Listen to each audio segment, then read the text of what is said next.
That's the only thing I haven't done in this business. What? Is direct. Oh, yeah, it's easy. And the only thing, well, here's what I think. The only reason I haven't done it is because I'm only going to direct something that I am 1,000,000,000% passionate about. It's truly mind-blowing that we have not just another Scream movie coming out, but a Scream movie in 3D. It's just childhood dreams coming true left and right. What is Scream 6 about? How would you describe it? I think it's about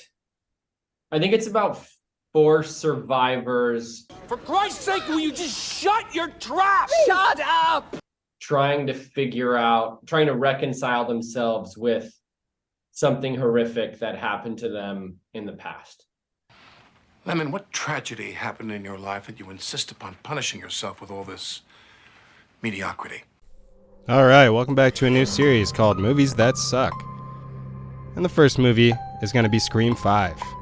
Scream 5 is a legacy sequel nobody asked for, starring a cast who act like they're in a CW drama about tax fraud. Yeah, sure, Ghostface is back, but the kills are mid, the mystery is limp, and the movie spends 2 hours explaining what Scream is. To people who already know what Scream is. This is such a happy way to start off. Yeah. So I guess the first thing I wanted to ask is I feel like this is the biggest question fans have had throughout, since this thing has been announced is how dare you? It's exciting. It is, nerve-wracking, but it's mostly just exciting and kind of thrilling, especially since everybody that we've talked to so far who has seen it has had a really positive response. So that's just been, beyond our wildest expectations. Don't flatter yourself. It wasn't that great.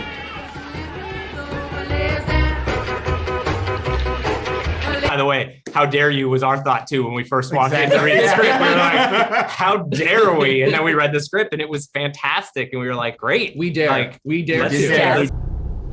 Before we get started, does anyone want to get out? And I won't waste your time, much like the directors did with this movie. We'll get into it. 5 reasons why this movie sucks. Reason 5. Directors without direction. These filmmakers couldn't direct their way out of a paper bag. The pacing is a mess, the cinematography looks like a low-budget TV pilot, the plot limps, and the characters' choices are baffling. All because 2 ego-driven goofs decided they knew what was better for the people who actually love Scream. Sidney Prescott was a lead who carried weight. Strong, vulnerable, and perfectly campy when the script demanded it. Why are they doing this? Are you kidding me? Look at this place. It's like Christmas. Stupidity leak. Easy. Sydney. John. Oh! Jesus, shoot. It's just me. Whoa.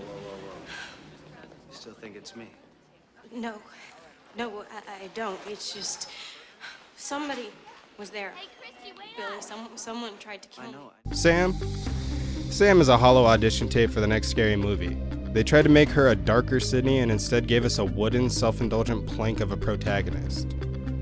They resurrect Billy Loomis for hallucination scenes that shatter whatever realism the franchise ever had. Are you gonna run away from who you are like you always do, or are you gonna use it? I'm not like you. Really? And how else are you gonna survive? I say accept who you are, let's get out there, find out who's doing this, and cut some fucking throats! No! The moments don't add depth, they yank you out of the movie and ask you to pretend the rules still apply. It's salt and tea, and then they have the gall to ask you if it's sweet. The cinematography swings between rushed handheld chaos and flat, lifeless framing that feels like Jeepers Creepers 3. The original Scream had a blockbuster sheen that elevated the scares. This one looks like it was shot between lunch breaks. Scenes that are meant to be nail-biting are padded with stupidity. The hospital sequence with Tara is supposed to be tense. Instead, it's a logic vacuum. Richie gets knocked out on a door frame, the hospital is inexplicably empty, then Ghostface murders everyone off screen so we can get to a meaningless legacy death. It's lazy plotting disguised as suspense. Bottom line, these directors didn't study the craft. They didn't respect the franchise, and they sure as hell weren't fans. They wanted to set themselves apart from the originals, and they succeeded. By making something worse than forgettable. They had a blueprint for greatness and used it as a coaster. Now for reason 4 why this movie sucked. The meta misfire. From clever subversion to condescending lecture. Wes Craven's meta wasn't a lecture. It was a trap. He made characters aware they were in a horror movie, then punished them for assuming that rules would save them. That's subversion with teeth. In the original, the rules get broken in ways that sting. Randy says, "Don't drink or do drugs," and Tatum gets drunk and suffers the worst consequence. "Don't say I'll be back," and Stu's line becomes part of the killer's reveal. "Don't have sex or you'll die," and Sidney survives because the movie earns it, not because it's lazy. Those rule breaks are meaningful because they've earned their way and they flip expectations. Craven used meta-commentary to critique the genre, not to insult the people who love it. Have an aneurysm, why don't you? There are certain rules that one must abide by in order to successfully survive a horror movie. For instance, number 1, you can never have sex. Big no-no! Big no! I'm a dead man. Give him popcorn. Sex equals death, okay? Number 2, you can never drink or do drugs. No, the sin factor. It's a sin. It's an extension of number 1. And number 3, never, ever, ever, under any circumstances say, "I'll be right back." Because you won't be back. I'm getting another beer. You want one? Yeah, sure. I'll be right back. You see, you put... Scream 5's meta-commentary is the opposite. A hollow, smug posture that reads like a preemptive apology for being boring. Instead of clever subversion, we get exposition dumps and moralizing about toxic fans. The movie doesn't play with the rules, it lectures the audience for caring about them. That's not commentary. That's a defense tantrum. The filmmakers weaponize meta to cover for a lack of ideas, then pretend they're being brave for insulting the people who kept the franchise alive. They tried to be clever and it ended up sounding like a condescending film student with a grudge. And now for reason 3 why this movie sucked. Lazy whodunit and predictable reveal. This movie's mystery is insultingly lazy. A reveal my wife guessed the second Richie walked on screen. That's not clever misdirection, that's a script that gave up before page 1. The original Scream films built motives that felt personal and corrosive. Billy wanted revenge for a broken home. Stu wanted fame. Roman wanted to punish a family that rejected him. Jill wanted to escape a shadow and monetize survival. Each motive was twisted, specific, and earned. Would you like to hold me one last time? What's the matter? What are you staring at? Don't you remember your mother? You're not going anywhere, Sidney. It's time you came to terms with me and with Mother. Maybe you never knew her at all, Sidney. Maybe you just can't get past the surface of things. Who the hell are you? The other half of you. I searched for a mother, too. An actress named Rena Reynolds. Tried to find her my whole life. And 4 years ago, I actually tracked her down. But she had a new life and a new name. Maureen Prescott.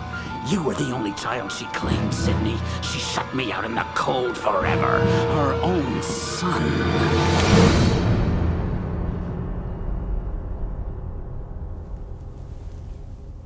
Roman Bridger, director. And brother. Now Scream 5, it's a Frankenstein's monster of motives. A half-baked mashup of revenge, fandom rage, and petty industry bitterness. Richie and Amber read like a parody of a film student stereotype. Obsessed with Stab, check. Angry about bad reviews, check. And suddenly murderous because the franchise got messy, it's a lazy attempt to make the audience the villain. The result is a reveal that lands with the emotional weight of a whoopee cushion. There's no shock, no tragic logic, no real human desperation, just a smug justification that boils down to, you guessed it, you're toxic. That's not a motive, it's a tantrum dressed up as a plot point. Worse, the film cannibalizes its own legacy to manufacture cheap twists, resurrects old ghosts, and recycles old grievances without giving them new meaning. Instead of deepening the mythology, it cheapens it, turning complex trauma into a checklist of recycled beats. They didn't write a whodunit, they wrote a confession note and handed it to the audience before the credits rolled.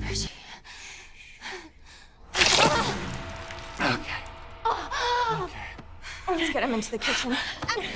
Let's go, bitch! Someone has to save the franchise. You see? No one has made a great stab movie since the first one. Not really. Hey, baby, you want to go get the very ex Mrs. Riley? Yeah, I do. Hey, hey!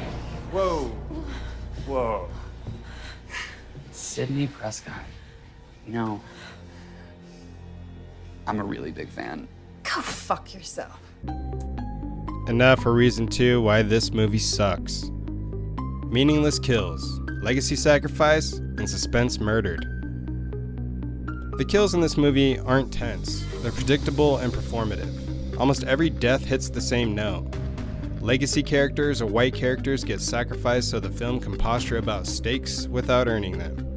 The pattern strips every murder of weight. When the body count follows a checklist instead of logic, suspense evaporates. You stop caring because the movie has already decided who's expendable. And now Dewey's death?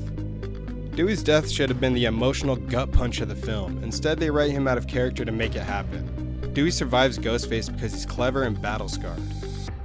You don't get to undo that with a lazy trick. A clever film would have honored his instincts and given him a heartbreaking earned exit. This? It's betrayal disguised as shock. Then there's the plot armor math. Chad gets attacked and survives because the script needs a token live-in jock bro. Vince, Stu's nephew, is wasted. A character with real connective tissue to the originals reduced to a casualty. Amber's over-the-top resurrection moment tries to manufacture catharsis and lands like a theater-class melodrama.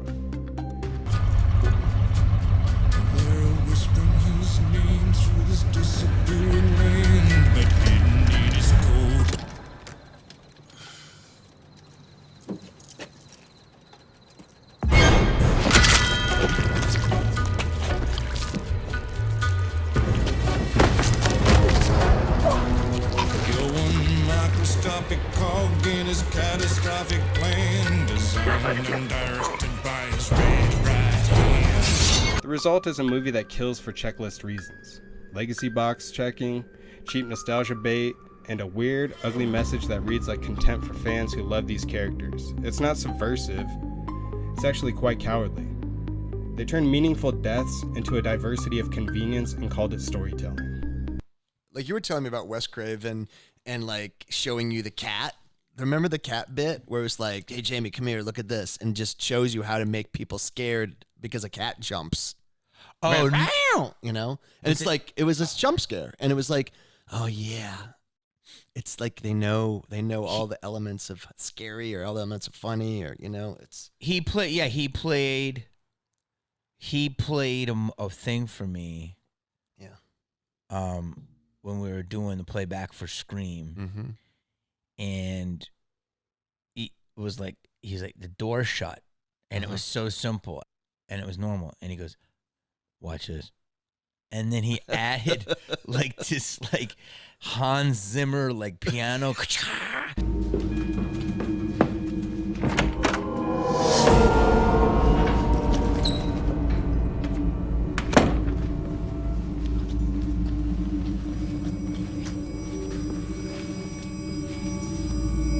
And the door, when it closed, it went. Oh, right. And it was just so incredible. And now the number one reason this movie fucking sucks. The cardboard cutouts they call characters. These aren't characters. They're cardboard cutouts someone propped up to take a photo and then forgot to animate. Tara only exists to deliver pretentious horror speak and then vanish. A walking lecture that insults the audience's taste while pretending to be profound. Her lines are self-indulgent noise, not character. And then you have Vince. Vince's stereotype stitched together from redneck tropes. The car, the booze, the predictable anger. He's not a person. He's a checklist the writers used to say, look, we have conflict. And then you got Mindy Meeks. Mindy Meeks is the bargain bin Randy. Instead of being the charming, nerdy guide who earns your sympathy, she's a smug exposition machine. A condescending narrator who treats the audience like idiots and calls it meta. That special memory who makes a movie they think disrespects it. It sounds like our killer is writing his own version of Stab 8, but doing it as a requel. Which is? See, you can't just reboot a franchise from scratch anymore. The fans won't stand for it. Black Christmas, Child's Play, Flatliners, that shit doesn't work. But you can't just do a straight sequel either. You gotta build something new, but not too new, or the internet goes bug fucking nuts. But wait! There's more! Hang on to your seat, baby! Cause this one's a screamer! It's gotta be part of an ongoing storyline, even if the story shouldn't have been ongoing in the first place. New main characters, yes, but supported by and related to legacy characters. Not quite a reboot, not quite a sequel, like the new Halloween, Saw, Terminator, Jurassic Park, Ghostbusters, fuck, even Star Wars. It always goes back to the original. Are you telling me that I'm caught in the middle of fan fucking fiction? And Sam. Sam is the biggest crime here. They tried to manufacture a modern city and ended up with a plank of wood wearing a leather jacket. She's never vulnerable, never earned, never sympathetic. She's a girl boss character with emotional responses that make no sense in a performance that refuses to connect. But the overall real tragedy here, the real tragedy is wasted potential. Sam and Vince could have been the emotional bridge to the originals. Victims haunted by their father and uncle's sins, forced to reckon with the legacy. Instead, they're fodder and posture. The film had a chance to create a new, devastating parallel to Billy and Stu, and blew it for cheap shock and smugness. They turned generational handoff into a clearance sale.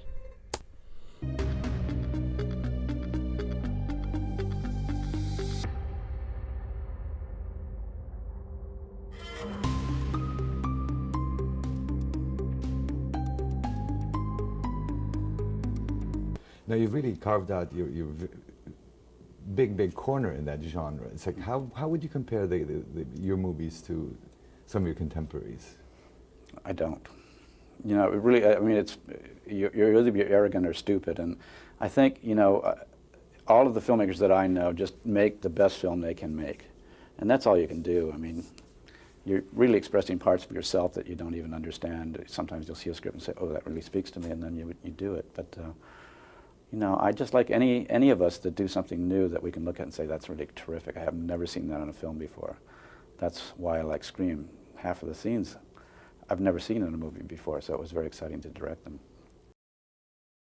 Most of my career has been spent scaring people. There's a sense of pleasure to know that you've gotten to that place where people don't like to talk about, but have done it in a way that hasn't bruised them so much as allowed them somehow to come out of the film happy, and that's the majority experience coming out of a good scary film, is the audience is bubbling. Something has been released in a way that scared the bejesus out of them, but also lifted something off them. And Scream did that. It was intriguing, it was intelligent, it made you think. Most of the people could not guess who the killer or killers was or were, and the performances were great.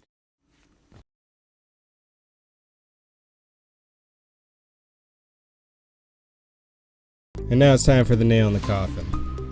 This film doesn't honor Scream, it disrespects it. It replaces real characters with hollow symbols, and then lectures the fans for noticing. That's not reinvention, it's fucking vandalism. If Scream 96 was a scalpel, well, Scream 5 is a dull butter knife shoved into a priceless painting. I'm Jordan, this is Uneducated Opinion, and Scream 5 is a blasphemy against the original. It's done, burn the script, send this blood-sucking vampire back to hell. And oh yeah, as always, remember, stay spooky.